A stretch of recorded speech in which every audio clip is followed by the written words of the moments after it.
Good morning. It's 8:30 and it's October 11th. We're at the Select Board meeting and we are being recorded on PEG TV and online, so that everyone knows that. All right, first we have our agenda. There's copies of it over there if anyone needs one. Anything we need to add or delete to that agenda? No. Okay. So I'll make a motion to approve the agenda as presented. Second that. All those in favor signify by saying aye. Aye. Motion passes. We have an agenda. Announcements. First of all, Mendon has a new website. The website address has changed from .org to .gov. The new address is www.mendonvermont.gov. Also, we have a Select Board vacancy. The Select Board is accepting letters of interest to fill. Megan Smith just joined us, Sarah. The Select Board is accepting letters of interest to fill a vacant seat on the Select Board until town meeting in March 2023. Interested parties can submit a letter of interest to Sarah Tully, Town Administrator, at mendonadmin@comcast.net. If you have questions about the roles and responsibilities of the Select Board, please contact Sarah at 802-558-3935. And also, there will be another vacancy in March for a 3-year position on the Select Board.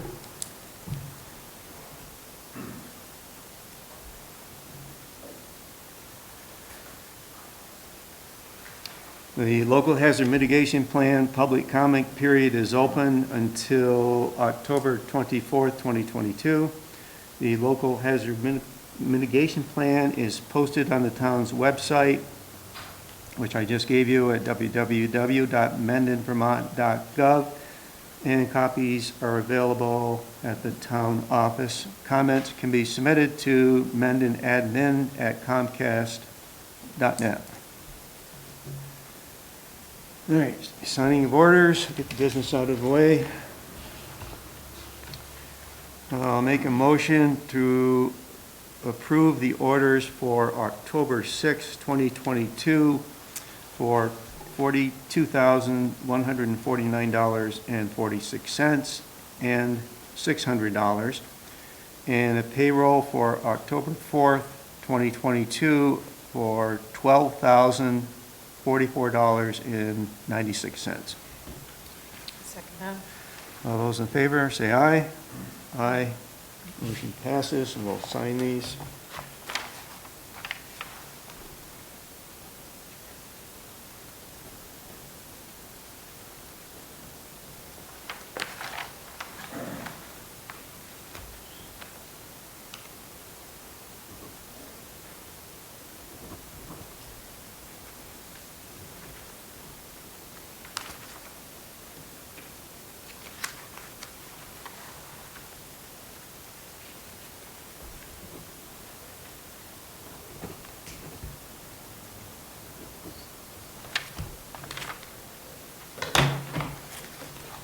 Over.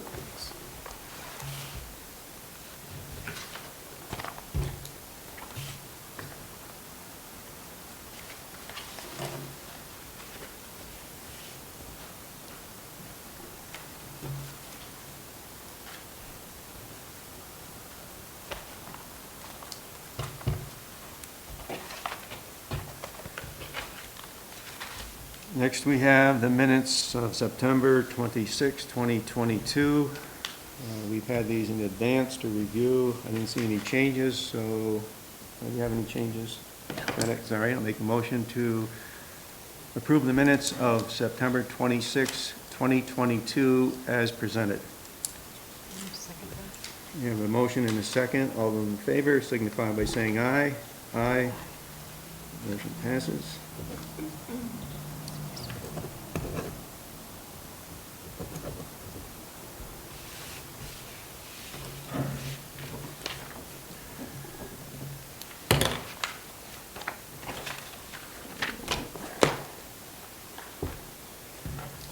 right, we're at public comment. Anyone like to make a public comment over here?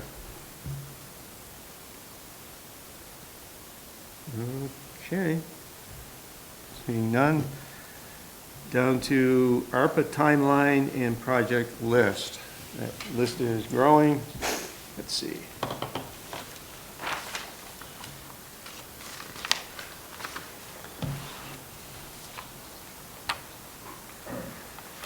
Okay, at some point, we got to come up with a criteria for evaluating projects, because what we have now far exceeds the amount of money we have available. And also to check into our reserve funds to see if some of that money is available. Some of these projects, we may have to fund a portion of them. As I stated in previous meetings, we could take that entire amount and put it just towards one road project that's unfunded by the state. We're not going to do that, but so it's quite a list. Just from inside here, right here in this building, our land records, we want to continue with the digitization of those, and that is approximately $50,000. There was also a request for our vault upgrade. The current map cabinet is full, and additional roller shelving needs to be added to accommodate the land records. Recording has increased dramatically during the last couple of years, and shelves are filling rapidly, and that's approximately $15,000. There's another request, speaking of the vault, for humidity control. It is necessary to maintain low humidity in the vault to protect all of the land records, which have been placed in the care of the town. This would also prevent the growth of mold and mildew, protecting both general public and the records, the general public and the records. The cost of that is unknown at this time. There is a request also here for cybersecurity upgrades. That cost is unknown. That's still being researched. Office generator, that's been on our plate now for years, since Irene. There is now a grant coming from the state that will pay for 50% of that. So our 50% will come from ARPA. The cost of that is somewhere in the neighborhood, according to this, around $7,000. So we're looking to set aside ARPA money for half of that. The hybrid meeting system, we've already approved that. That was approximately $1,000, or approximately $1,200 to get that set up. There was a request for air purification system in this building. Also for folding chairs, which we used at our last town meeting. Those have already been purchased. That was approximately $2,000. Playground equipment, I've got to contact Liam Froch Monroe. That's somewhere in the cost of $25K to $50K, but they're also looking for grant money for that, so that may be funding a portion of that. There was an ADA compliant request for the entrance to this building, and then down at the town garage there was a request for a storage shed to make necessary repairs to the old salt shed in order to use it as an enclosed storage, and that cost is unknown at this point. The garage water system repairs. The water system needs to be updated as water is not potable, and filters fill with silt. That's approximately $1,400. There was a request for additional garage bay. Unknown. Roof structure over diesel tank, $2,000 to $5,000. Air exchange unit in the garage, $10,000. Salt shed to double the size of that, that was $200,000. Garage generator, approximately $10,000. Revenue replacement, standard allowance up to $10 million for revenue loss. This would generally include any service traditionally provided by a government, including construction of roads, other infrastructure, provision of public safety. Any of these requests that we come up with. If we think they're kind of borderline, we'll be contacting the Vermont League of Cities and Towns to get a verification on that, since the Treasury Department and Rutland Regional Planning are no longer giving advice on that. And then we also have a request from Eastridge Acre, the Eastridge Circle, for a backup generator for neighborhood water system. And that is approximately $12,645, so there's a possibility we're looking at a portion of that. And Barstow School has sent a request for $50,000 towards a $200,000 project. And that's, well, it says playground expansion, but I think that's those tennis courts, turning them into pickleball. So that's a 2 or 3 year project, so wow, that's a lot. And ARPA funds, I think we have,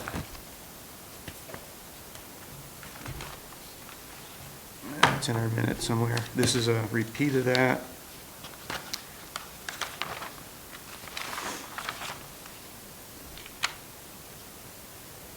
Also, I don't see on here was the cameras and security system for this building. I'm going to add that. But we need a camera policy before we do that.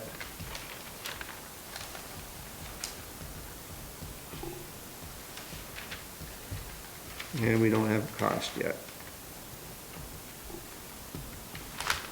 That would put a camera in the front of the building to look out into the parking lot, and a camera in the hallway.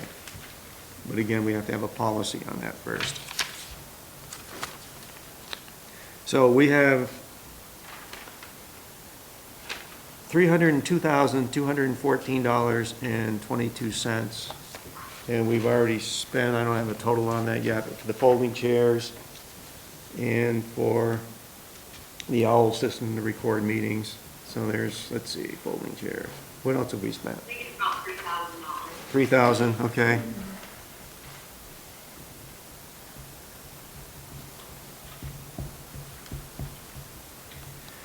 So I think, since the two of us will be making these decisions, that if you've updated everything on yours with that security camera, we still have cost unknown on several of these. We'll have to come up with a criteria of what we're going to fund and what portion of it. And it's not going to be easy because of these requests exceed what we have. Also, we talked about setting money aside for any road projects with the cost coming up that we don't have the funding for, so we may want to set money aside for that.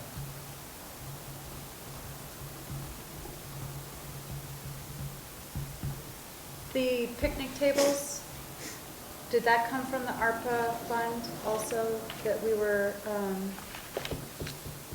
donating? So no, that is a grant that Okay. is due, the grant application, which is due on October 19th. Okay. So I'm working with Liam, and the for the recreation, on that. That is, that doesn't have matching funds, but that's an AARP grant, not ARPA. Okay. Okay, thank you. I know it's the same letters. Okay. And while we have, So I'm working on 2 applications right now. The other one is for the generator grant, and I'm working with Leaky Carter on that. And that's a 50/50 grant that Larry was talking about earlier, and we're applying for the generator for the town office. That would have matching funds out of our fund.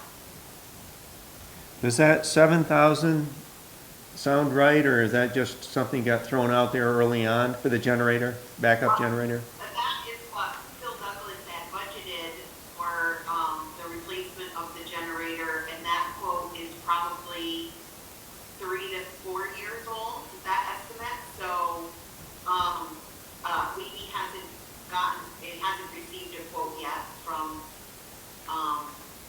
the generator replacement people. So he's working on that. All right.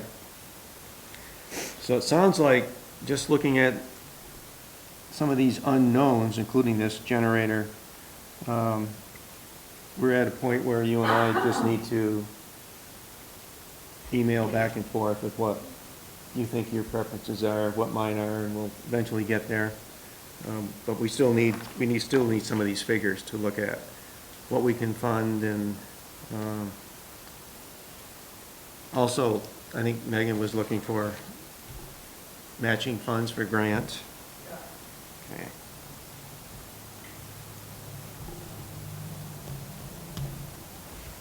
And, Larry, is that specifically for the community center project or for Mendon on the Move? I'll defer to Megan.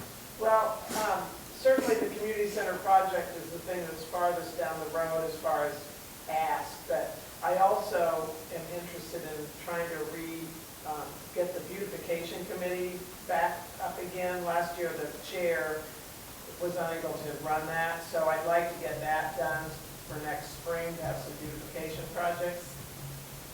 So I would say Mendon on the Move. Okay.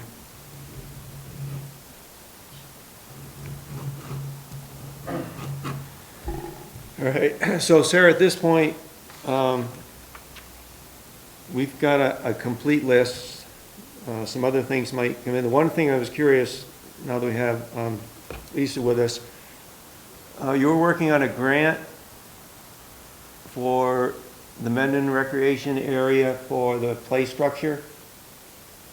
Any news on that? No? Well, we haven't found one yet. You haven't found one We yet. haven't found an opportunity yet. So, all right, we'll be charged with either keeping in touch with you that you might find a grant. Of course, even writing one doesn't mean you're going to get it, or funding that entire project. And I believe that was somewhere in the, well, depending what you do there, anywhere from 25 to 60,000. Yeah, I mean, it depends on how large the play structure is. Well, that's unknown, yes. Yeah. But we were just going on the budget, from the Barstow replacement, although, costs over the past year have skyrocketed.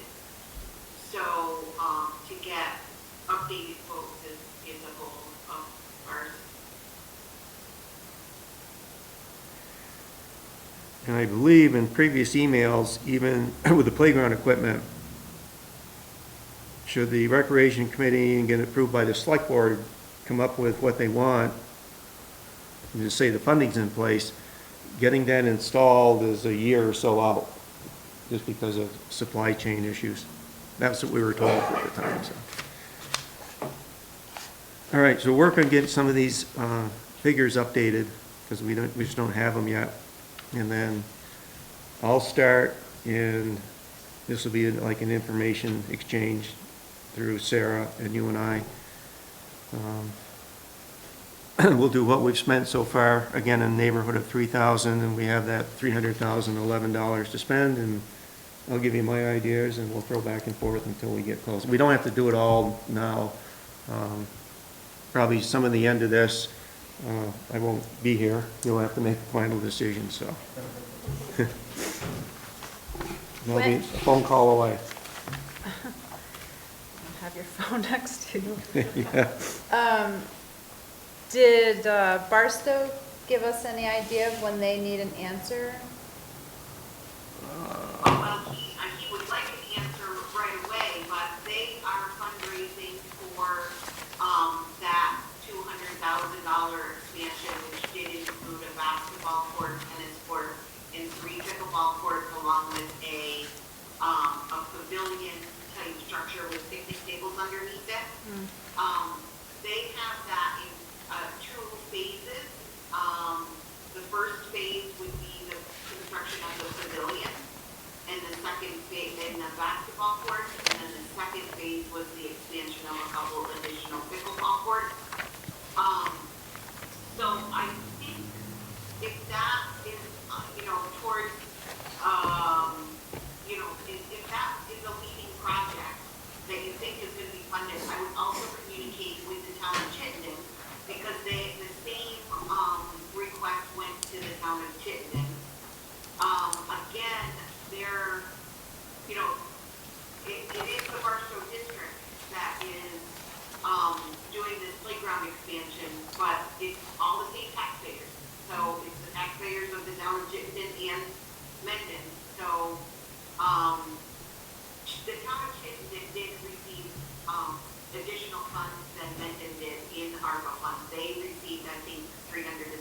5,000.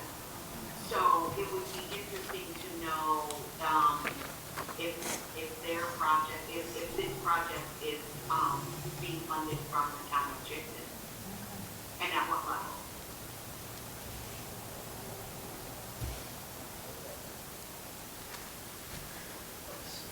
All right, now, before I forget, at the end of this meeting, we're going to adjourn and then reconvene down at Stony Meadow Lane for anyone that's interested in looking at that property for a potential community center. Megan, are you going to be going with us on that one, or can you, or? Yeah, that's fine here. Okay, you right? I wouldn't miss it.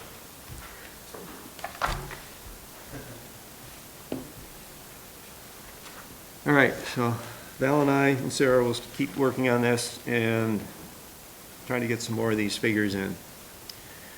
All right, we're down to, under business B is a fireworks ordinance, which I reread this morning, that was put in place in 2018. And I think Fred had he had sent some requests and updates to the ordinance, which. Our interest in the ordinance, Larry, was generated by a fireworks display at the rec over in Woodard Road this summer, which started really late and ran really late. I truthfully have not researched their permit to see if they had a permit. I don't know if their permit violated it, nor do I apologize. I should have researched how many permits for fireworks are generated at a given year and where in town the fireworks are ignited. I am guessing that the bulk of the fireworks applications come from the Red Clover Inn, because that's often a part of their wedding celebration experience. But I don't, there may be fireworks permits generated on East Ridge or on Town Line. I actually don't know the answer to that, but our concerns in the neighborhood up there about fireworks are that they run for very long lengths of time, sometimes a very long time, like a petrol company comes in for a 25-minute fireworks display or something, which is probably what happened this summer. By our ordinance, they could conceivably be a 3.5-hour long fireworks display, because the ordinance says they can't start before 7 o'clock until 10:30. So in theory, they could be an hour, 2 hours, or up to 3.5-hour long fireworks display. The state statute and the town ordinance talk about the fire hazards and the explosion hazards of fireworks, which seem inherent in the business, whether they're commercial or private. But I don't see anywhere that there's any indemnity. There's indemnification of the town in our ordinance, so the town can't be sued by either the person setting it off or, I gather, the neighbors who suffer any damage. But there's no indication in our town ordinance that the person getting the permit has to have insurance or post some sort of bond should there be damage to a neighboring property or neighboring people. And there's no requirement for notification of immediate neighbors, and that can be tricky. It's hard to define because we don't have blocks or whatever, but there probably is some standard that we think could be developed so that immediate neighbors who are affected by unexpected late noise are forewarned, especially if they're lengthy. So we don't think that Mendon is the sort of community that has big municipal fireworks things every major holidays. We may have fireworks on our Sesquith Centennial celebration 7 years from now, who knows? But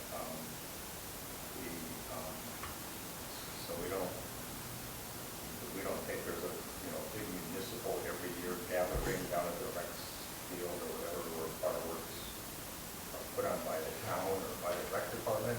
But if they're put on by individuals or commercial enterprises, we think maybe this ordinance should be looked at and maybe tightened up a little bit. Okay. Megan, you had your hand I up? was just going to ask, when I ran the Red Clover, we were we didn't have any events, but what's the noise? Isn't it a 10 o'clock noise?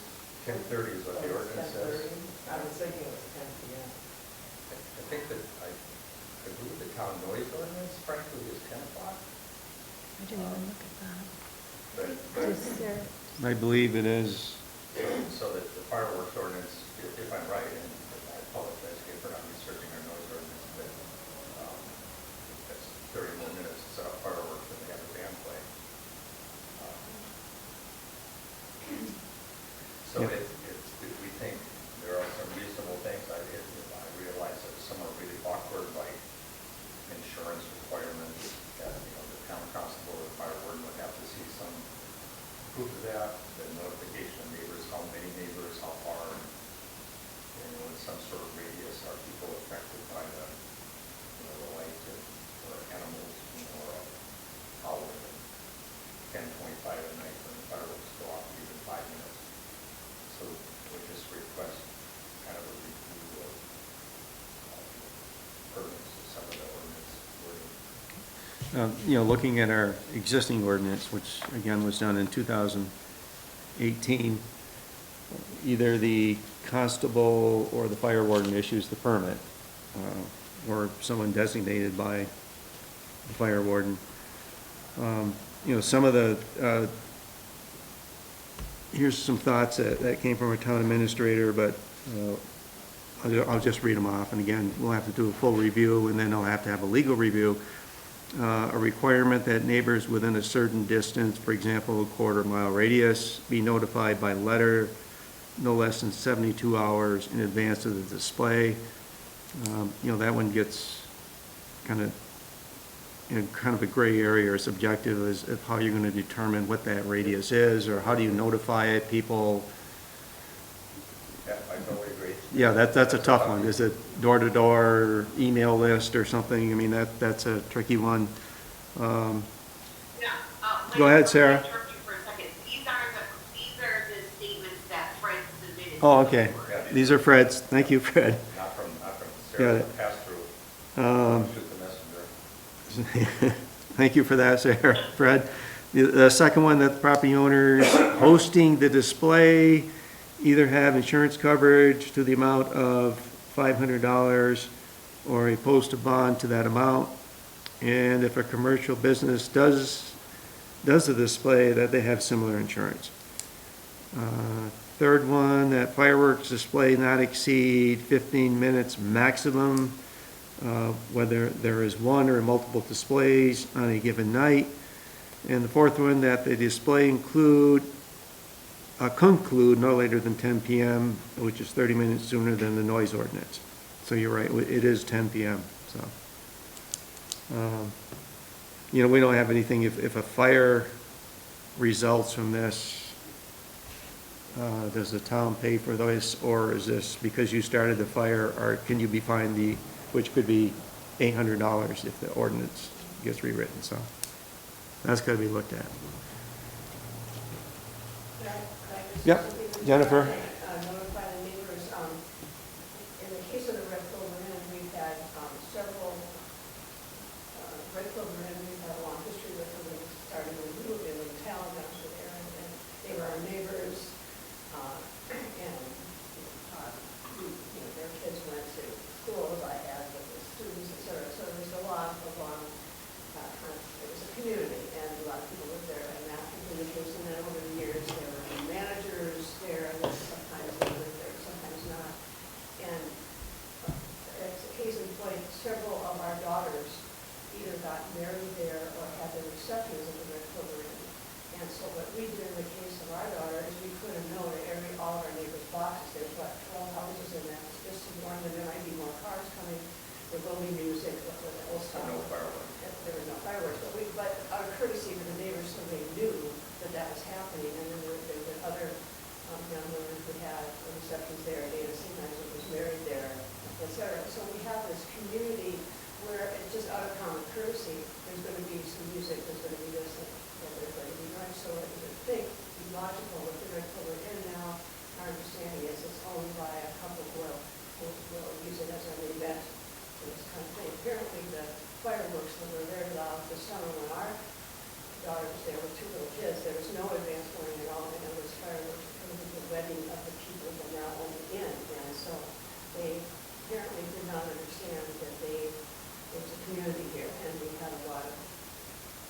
concerned parents, loud noises with little kids trying to go to school. If they had known ahead of time, you might have been able to anticipate that. But none of that happened. So it's a community communication with your neighbors, and in our case, in our valley, we just put notices in everybody's mailbox, and that's in case of notice and then stop the music at a certain time. And the neighbors, closer to the red border, hear more than the neighbors talking away about the off. So again, I apologize if this seems like it's just a Red Ribbon thing, and I don't know where else in town the permits have been granted. Yeah. And I'd be glad to research. I apologize for not knowing it. We raise it as an issue and hope that we can, as a town, explore it, especially since the language findings specifically says that fireworks are a public nuisance and a hazard to public and private property and endanger people. Kind of strong language like that in the control, we think maybe the application can be taken up a little bit.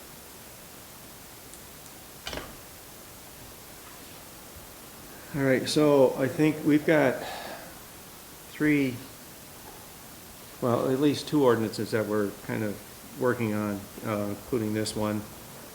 And then our burn permit needs to be updated. But that's not just the amount of the fine, which would be up to $800. The Rutland City Fire Department charges us $750 anytime they come to town, whether it's a 911 call on Route 4 or somebody burning a brush fire.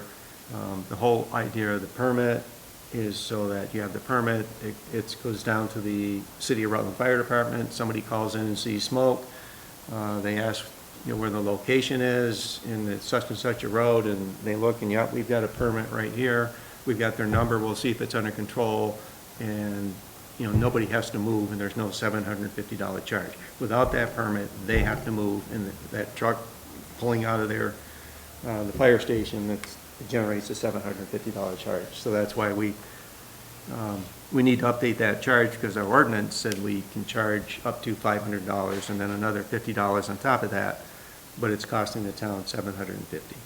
And then on top of that, there's the time involved of the deputy sheriff issuing a ticket and our town constable being involved. So the max under state statute is $800, so we want to get that up. Plus the burn permit, the ordinance, the phone call, none of those quite line up, all different little procedures there, so we need to tweak all that. So I think we'll just kind of work on these together and then send them together for legal review. We'll kind of go back and forth to look at your request and see what we can come up with. So, yep. And I suspect we're moving beyond the fireworks season. Maybe New Year's Eve is a fireworks permit popular time, but we're probably moving out of the fireworks season right now, so I think we have time to help you work on this. One of the things that it just be clarified is that the state statute says that a violation of the permit is $100 fine maximum. The town has $800 maximum, so I don't know whether individuals can be fined $900, 100 of which goes to the state and 800 to the town. But that maybe should be looked at as to whether the $800 in addition to, nor is it clear from what comes with the town ordinance, it's on the back of the permit, who enforces the state DSA 3135, or whatever those penalties, so that might be another thing that should be just clarified in the town ordinance. I don't know if the town enforces things for the state. I'm not aware. I don't know. Yeah. So. Larry, for the minutes, what was that statute that Fred just said? It's the one it's the third paragraph, Sarah, on the back of the actual permit application, 20 VSA 3135 penalties. Okay. Thank you.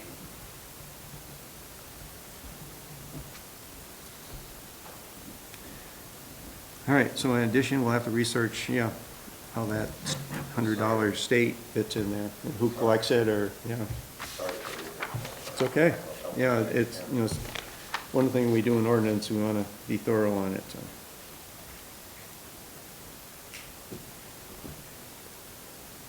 All right, we're down to the 2023-2024 budget timeline. It's always a fun time.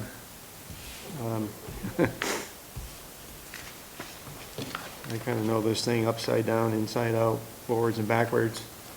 But each year we go through it line by line. We're going to be starting at our next select board meeting to work on the budget. And Sarah, timeline, the three parts of the, oh, excuse me, could I just get your name for the record? I didn't get you when you came in.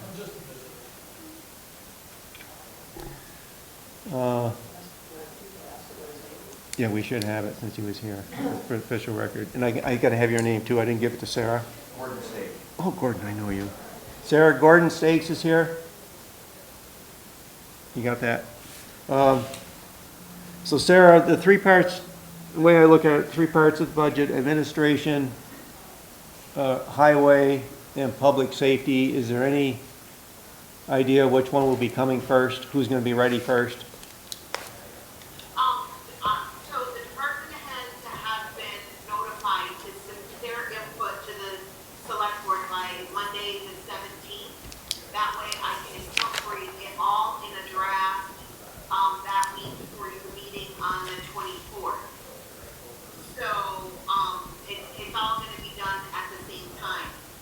Looking at the budget timeline that I provided at the last meeting, starting with today's meeting, we were anticipating reviewing the audit and the year-end financials from, fiscal year 22. The audit has not been received to my knowledge, but I will follow up with Nancy on that. She should be forwarding a copy to you guys as soon as she receives it.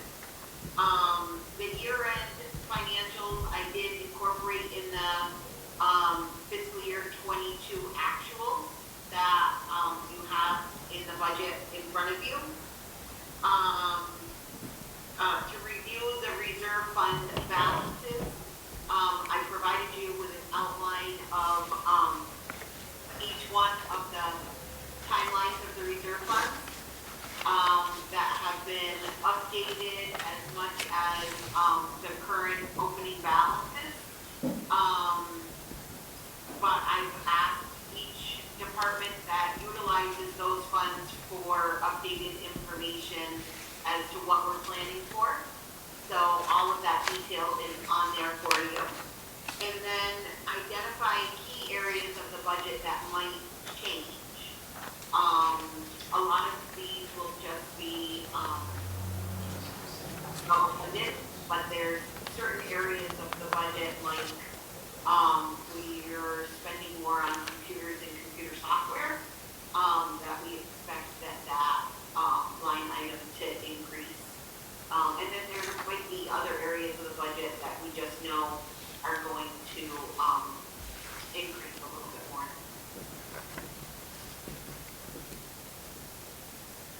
And going back to my early statement of, you know, just what you presented to us, where some of these increases are, like in the computers and software, that's why we set some of ARPA money aside just in case we need it for these, to help keep that budget down. All right, so next meeting, we dive into this. I'll be ready. You be ready? Yeah. ready. Val's ready. We'll get through it. I know the name of the gentleman who was here. Do you want to enter that in the record? We should, because he was here. He Yep. said his name is Ted Earl from Rutland Town. I don't know if that's the correct spelling. Yeah. Okay, I'll enter it in 2 minutes. Thank you for doing that, Jennifer. Sarah, also present, we had a visitor from Rutland Town. His name is Ted Earl, E-A-R-L. I don't know if that's the right spelling. Oh, okay, that's, I didn't ask. yeah. Thank you, Jennifer. I asked him for his name, but he said he was just a visitor, but thank you for doing that.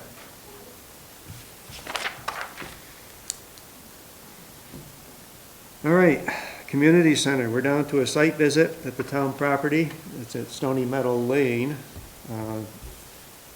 Megan will be our tour guide. I hope it's been loud. I doubt it, but I brought bug spray for anybody who wants it. Yeah. All right, is there anything else? Anyone have any comments, or Fred does? Good. Yep. May I make just one addendum on the fireworks thing? I limited investigation, but Jessie Rich says, to her knowledge, her husband did not issue a fireworks permit for the Red Clover display back in July. But she also indicated there's no central kind of ongoing listing of how many are issued, how often they do. So Douglas was the constable until a year ago, so we have to, whether Phil kept a private listing, whether Jeff Wells kept a separate listing as the fire warden prior to Seth assuming that job. So it would take quite a bit of investigation to find out how often, how big, how many, or That brings up a good point, because in our ordinance, you have both, or either the fire warden or the constable can issue that, and if there isn't a communication between the two in record keeping, you know, it may be, we might have to tweak that down to one individual issuing the, And it strikes me, given this summer's drought, even at the 15-day time frame for issuing the permit, is that a little too lax? Could conditions dramatically change over the course of 15 days? Such that conditions exist this Saturday that weren't present or was issued a month ago, or back in November for somebody's planned summer wedding or whatever. So that the fire warden conceivably could be more attuned to drought conditions than the constable. So that's all it's sort of. And then if I may ask a question, if the select board has a timeline as to when they were appointing the committee to work with Rowan Regional Planning on the report scoping study. Oh, What's the that's a- status of that, PC to, you sign the contract? Sarah, did you hear that question from Fred? Do you have any update? Because I don't. Yeah, we have a subcommittee, you were serving on it, Bill, myself, Fred Bagley, and Adam Lafredo. And this is for working with Stephanie Burke to get a engineering consultant. But we're waiting for Stephanie to set that meeting up, my understanding? Correct. Okay. All right. Yeah. Yep. Thank you. Yep. She's received contact information for all those people. Okay, yeah, appreciate it, thanks. Yeah, so we're kind of waiting on her. Yeah, that brings up a good point, that the Yeah. constable and fire warden, I don't know, we'll have to look at that, because I know, you know, Leamy, I think he issued a permit this year. Yeah, if the two of them can do it, there's gonna have to be communication between the two and record keeping, and, you know, if the constable is going to issue, he needs to contact the fire warden, because there may be a period now where it's not a good time to be doing fireworks during a drought season or a dry session, so. So I apologize for not knowing what a linear issue was, but I don't know that. Yeah, that's, but again, when we go through all this research on this, we'll straighten that out, or even require a communication between the two for record keeping. I studied Bridge was the fire warden when we first moved here. We had to get permission for him to burn some brush in the summer, and I remember Fred was issued a backpack with wire and a sprayer that he was supposed to have on while we had our little, just in case, because of this giant fire. Yeah. I thought that was I don't think we ever had to use it, but it was nice to know that we had it, was there, and it was provided for us. Really? Oh, a little bit of history. Before fireworks, the Red Clover, somebody used to wear a backpack, and we get us in, you know. I can't remember, we had the Vermont in, we did burns, we didn't have a fireworks, but I remember Chris Corstones, I think was a fire warden. I mean, Greg was required to have a hose all the way out to the fire and man that hose, you know, and, I mean, we had to have employees stand out there. Yeah. Yeah. On the actual permit that you fill out, it does tell you, ask you what equipment you're gonna have available. Yeah. You know, for instance, shovels and how many people are gonna be there, emergency phone number if it gets out of hand, you know, water available. Yeah. Yeah. Yeah. I believe burn permits are 72 hours, or 24 hours. Yeah, I think it's on the burn permit. So 1 day on a burn permit, but 15 days on fire. Yeah. Yeah. And that's, over the years, these burn permits, depends on the fire warden, what he wants to do. Like Scott Bradley, you know, once you got the permit, he signed off on it, but then just before you kindled the fire, you had to call him.